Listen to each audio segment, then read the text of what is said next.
Now meet Hal Jordan, a man whose cockiness is just a cheap firewall for a system riddled with trauma. He's a test pilot, one of the best, but he flies not with ambition, but with a death wish. We see this firsthand during a combat simulation against two AI-powered jets. His partner and former flame, Carol Ferris, flies by the book. Hal? He throws the book out the window, pushes his jet past every safety limit, risking his life for a meaningless victory. And at the peak of his recklessness, as the ground rushes up to meet him, his mind does what it always does. It reboots to the worst day of his life. Not a memory, but a trauma loop. The day he, as a small boy, watched the sky swallow his father whole in a fiery plane crash. This isn't just a sad backstory. It's the operating system that dictates his every self-destructive choice. Paralyzed by the ghost of his father's failure, he loses control. He ejects. The multi-million-dollar jet becomes a crater. Back at the hangar, the fallout is immediate. A lost contract, jobs on the line, and Carol confronting him, not just as his boss, but as someone who sees right through his bravado. You want to tell me what happened up there? And Hal does what he always does when faced with his own failure. He lies. The controls failed. Because for Hal, admitting he was afraid is a fate worse than death. And it's here, at his absolute lowest, a man alienated from his work, his friends, and himself, that the universe makes a decision that feels like a catastrophic error. As Hal leaves his nephew's birthday party, a sphere of brilliant green light engulfs him, dragging him from his mundane world of regrets and depositing him on a dark, desolate coast. There, amidst the wreckage of a starship, lies the dying Abin Sur. Before Hal can even process the alien's magenta skin, the creature speaks his name. He reveals that the ring, this impossible piece of technology, has chosen him. And with his dying breath, Abin Sur entrusts Hal with the two things that will shatter his reality forever: a lantern battery and the responsibility of a universe he never even knew existed. The system has found its new user. The only question is, why would a weapon powered by will choose a man so utterly defined by fear? While government helicopters descend on the alien crash site, Hal flees, his mind unable to process anything beyond raw primal fear. But while one man is chosen by will, another is being corrupted by fear. Meet Hector Hammond, a brilliant but resentful biologist, a man simmering in the shadow of his powerful senator father. He's the guy who's always been overlooked. So when a secret government agency pulls him in to perform an autopsy on Abin Sur's body, he sees a chance at greatness. But greatness is not what he finds. As his hands trace the wound left by Parallax, a single touch is all it takes. A microscopic splinter of the entity's code, the pure essence of fear, uploads directly into his DNA. The infection has begun. Meanwhile, Hal is trying desperately to return to his factory settings. He takes the lantern home, recites the oath, and a surge of cosmic energy confirms his new status. But his old life immediately crashes the party in the form of Carol. Their escape to a bar isn't a date, it's a collision. She confronts him with the flight data, the hard proof that he lied. He didn't fail because of the jet, he failed because of himself. Cornered by the truth, Hal does what he always does. He runs. But in the parking lot, his past catches up to him. 3 laid-off mechanics blaming him for their misfortune decide to issue some street justice. Hal, outnumbered and overwhelmed, takes a brutal beating. And as he lies there, broken and humiliated, something finally triggers, materializing a fist of pure energy that flattens his attackers. Before he can comprehend it, the ring initiates a forced extraction. Hal is violently ripped from Earth and catapulted across the galaxy. He awakens on Oa, a world built from light, his body now clad in the Green Lantern uniform. He's greeted by Tomar Ray, a fish-like lantern who gives him the user manual. The ring can create anything his mind can imagine. They call them constructs. But as Hal witnesses the Corps' formidable leader Sinestro deliver a chilling warning about Parallax, he realizes this is not a game. This is a war. His training begins. and it is an immediate and catastrophic system failure. His first instructor, the monstrous Kilowog, throws meteors at him. Hal, whose imagination is limited to what he knows, creates clunky, ineffective shields. Then, Sinestro steps in. And this is not training. This is a diagnostic test designed to find every flaw. Sinestro doesn't fight Hal's body, he fights his mind. Every construct Hal creates a sword. A minigun is born from panic, and Sinestro shatters them with ease. He can smell the fear on him, and then he lands the final brutal blow. Not with a fist, but with words. Abensur was my friend. You insult his memory. Sinestro isn't just a disappointed mentor. He has confirmed Hal's deepest fear. Overwhelmed, Hal quits. He uses the ring one last time to run back to the broken life he understands. But as Hal flees his destiny back on Earth, Hector Hammond is just discovering his. The alien DNA is rewriting his code. Teaching a college class, he suddenly hears his students' thoughts, their mockery, their disdain, and a surge of rage unlocks something new, something terrible. While the Chosen One runs, the Infected One has just begun to embrace his power. While Hal Jordan retreats, the universe prepares for war. Sinestro, believing willpower alone is no longer enough, leads an elite squadron against Parallax. But it's a slaughter. The entity doesn't just fight them. It consumes their will by weaponizing their deepest fears. Defeated, Sinestro returns to the Guardians. And it's here the system's dirty little secret is revealed. Parallax isn't some random cosmic horror. It's one of them. A former Guardian who tried to harness the yellow energy of fear, only to be corrupted by it, becoming a monster who now seeks to destroy the very order that created him. Faced with this existential threat, Sinestro makes a radical decision. To fight fear, he must become fear. He proposes forging a yellow ring of his own. A dangerous gambit, like fighting a fire by setting a bigger one.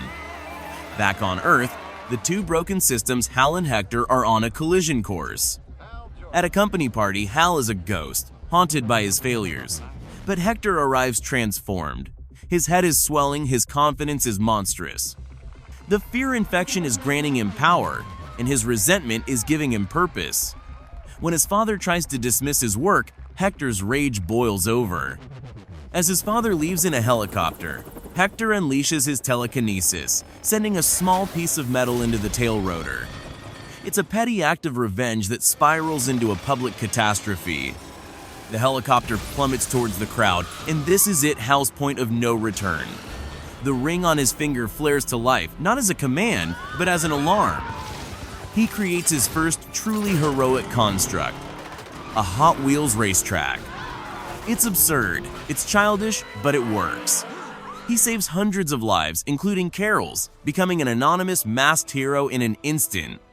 This is the first successful line of new code being written in his psyche. But the celebration is short-lived. Hector's power is growing exponentially. In the secret lab, his physical mutation is complete, his mind now a psychic weapon. He can read memories with a touch.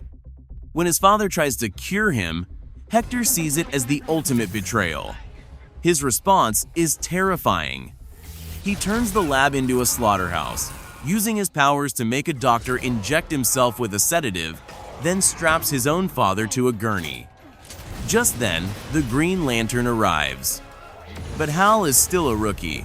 Hector, fueled by pure, unadulterated rage, is a master of his new abilities. He turns the room's broken glass into a deadly whirlwind. Hal counters with a blowtorch construct brute force against twisted finesse. He manages to free the senator, but Hector is relentless. He knocks Hal out cold. And here, in this moment of defeat, the battle becomes psychological. Hector touches the unconscious Hal, and it's like plugging into the cosmic internet. He downloads everything. The ring, Oa, Abensur, and Hal's secret identity. And now, he knows how to inflict the ultimate pain. He doesn't just want to kill Hal, he wants to break him. He traps his own father in a sealed chamber and burns him alive, forcing Hal to watch. In agony, Hal makes one last desperate move. He pushes the ring against Hector's monstrous forehead, triggering a psychic feedback loop. This brief connection sends a signal across the universe, a beacon flaring from the one ring Parallax has been hunting for centuries. The master virus has just located the new user, and it's not coming for Oa anymore. It's coming for Earth. Armed with the horrifying knowledge that Parallax is coming for his home, Hal makes a choice. He runs towards the problem. He flies back to Oa and finds Sinestro on the verge of embracing the dark side, ready to put on the yellow ring. And here, the rookie who failed every test finds his voice. He argues that fighting fear with fear is surrender. He pleads with the Guardians to help him save Earth. But to them, Earth is just one planet, a rounding error in their cosmic calculations. They refuse. So, Hal Jordan, the man who never took responsibility for anything, returns to Earth to take responsibility for everything. Alone. He arrives at the Ferris hangar to find a scene from a nightmare.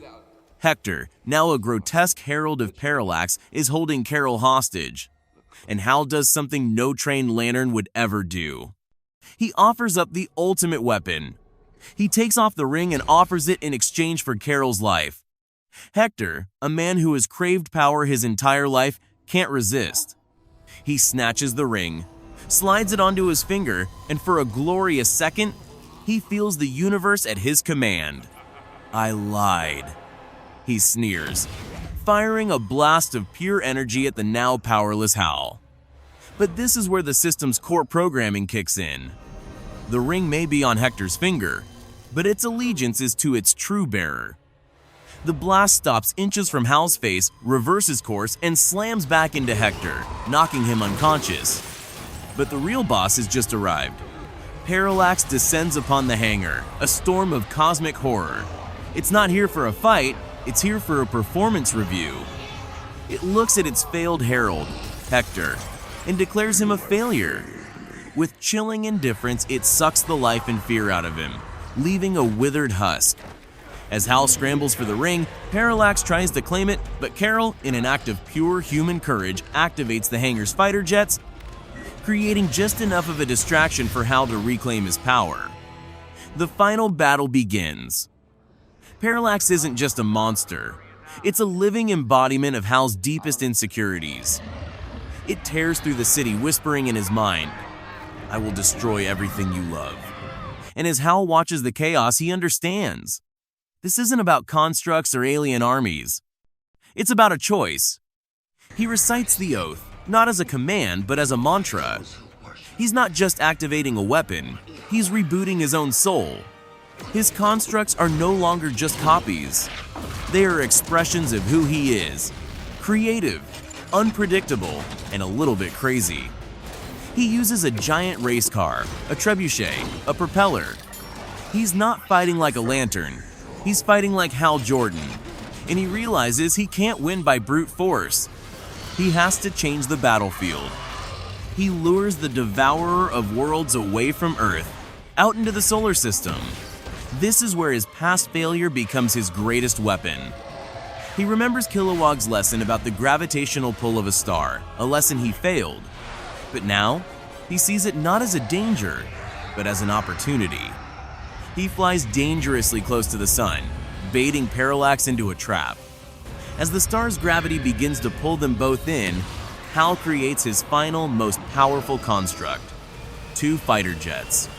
The very symbol of his father's death, the source of all his fear, is now his tool of salvation. With one last surge of willpower, he shoves Parallax into the sun's fiery embrace. The entity is incinerated, but the victory costs him everything. His energy depleted, Hal blacks out, falling into the very star that saved him. But he is not alone. Sinestro and the Lanterns, having witnessed his sacrifice, arrive just in time to pull him from the brink. Back on Oa, he is no longer the human mistake. He is a hero. The entire Corps celebrates him. The journey of Hal Jordan was a complete system overhaul. He didn't defeat Parallax by becoming fearless. He won by accepting his fear, by embracing his humanity and by turning his greatest weakness into his ultimate strength. The man who was terrified of falling learned how to fly.